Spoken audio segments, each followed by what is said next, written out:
Well,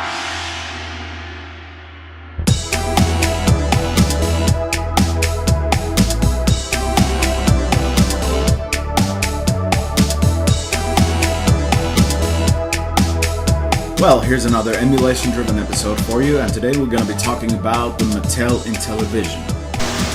That's right, the precursor to the yet non-existent Amico.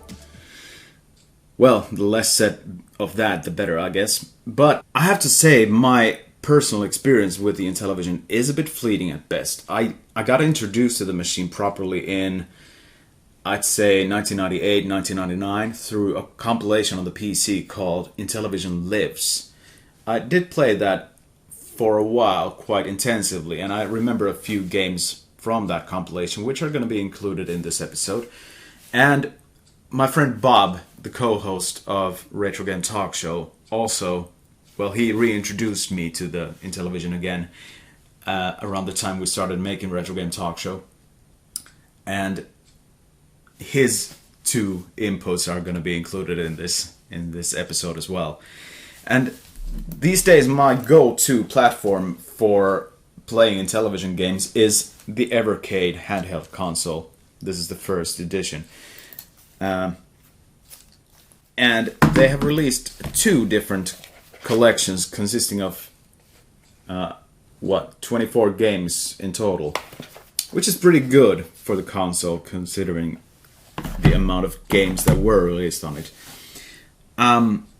But I still have to play and record these games on a PC emulator called Nostalgia, because not all games that I play on the Intellivision through emulation are on these two collections. So anyway, here are the first 5 games for the Intellivision, and let's hope there's going to be another one. Let's see. Enjoy. Prior to hearing Bob mention the power of He-Man, I had only known a couple of more or less unplayable C64 games based on the Masters of the Universe franchise.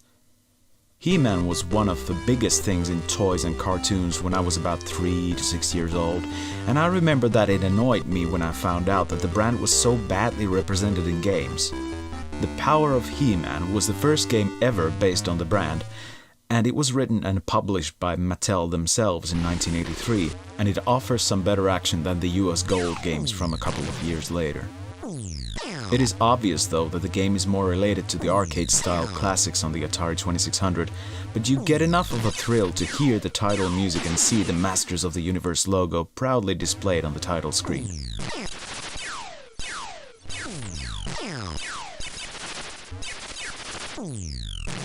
The game itself is one half a Defender clone and the other half something like the inside parts of Dragonfire. First, you need to shoot and bomb the fireballs with your Wind Raider and get to Castle Grayskull. Once you get on your feet, you need to dodge more fireballs thrown by Skeletor, and then do a quick automated sword duel until Skeletor decides to flee. Repeat until you get tired of it, which you eventually will, but it is still one of the best early He-Man games. The Power of He-Man was also released for the Atari 2600, but the Intellivision is definitely its proper home. My initial interest for the Intellivision was raised by learning that one of my all-time favorite racing games on the Commodore 64, Rally Speedway, was based on a 1980 Intellivision game called Auto Racing. You can see the influence clearly, although the age and point of progression in game development shows even clearer. Compared to Rally Speedway's 6 variables, there are only 3 things you have any say in the game setup in auto racing, and they are the number of players, the color of each car out of 5 possible colors, and one of 5 different tracks. Apparently, the 5 different colors give the cars different capabilities, but it's a bit difficult to determine what they are when you have no practical way of comparing them. Auto racing is played similarly though, as your car speeds up automatically and you can only control your steering and how much you hit the brakes. In single player mode, you race against the timer for 5 full laps, and 2-player mode is played for 50 points, 2 points given for your opponent crashing, and 1 point to lead the way out of the picture. The car's controllability does leave something to be desired, but it's a good prototype of Rally Speedway with some differences and worth taking a look.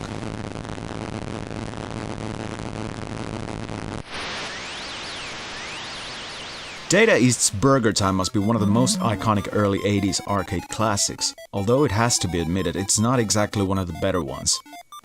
After Mattel Electronics got the publishing rights to Burger Time in 1983, they released the game for Intellivision and a few other machines that year.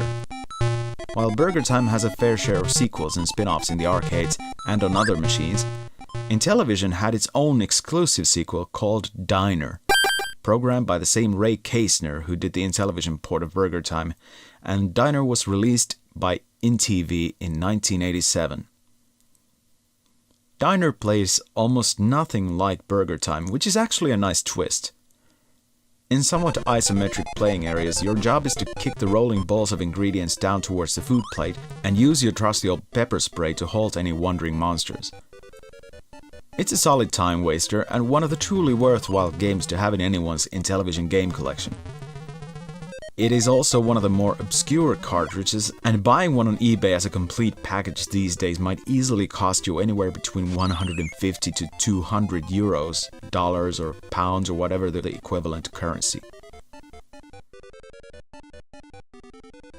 From Bob's Intellivision memories, the other game he mentioned to me was the first of two Intellivision games based on the Advanced Dungeons & Dragons franchise, Cloudy Mountain.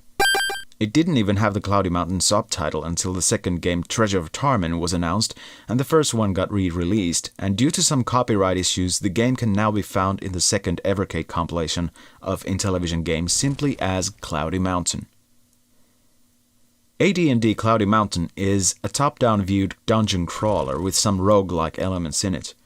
The idea is to reach the mountain at the right side of the main map screen and find the lost crown, but your way is filled with large underground mazes and monsters.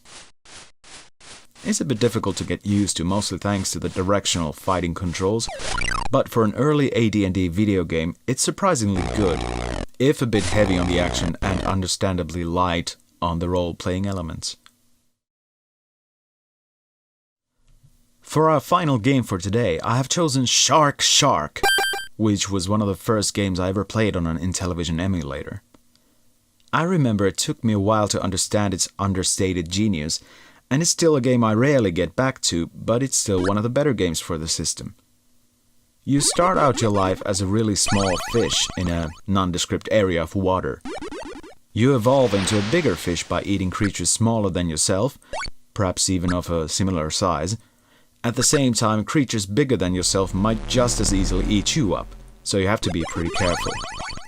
The ultimate goal is to outgrow the main enemy in the game, which obviously is the shark, and eat that sucker up. It will take a good while to get to that point, and moving around in your big form makes you an easier target, so there is a good challenge here. I find Shark Shark very much worth wasting your coffee break every now and then, even if the linear approach and the lack of change in locations makes the game less repeatable on the long run.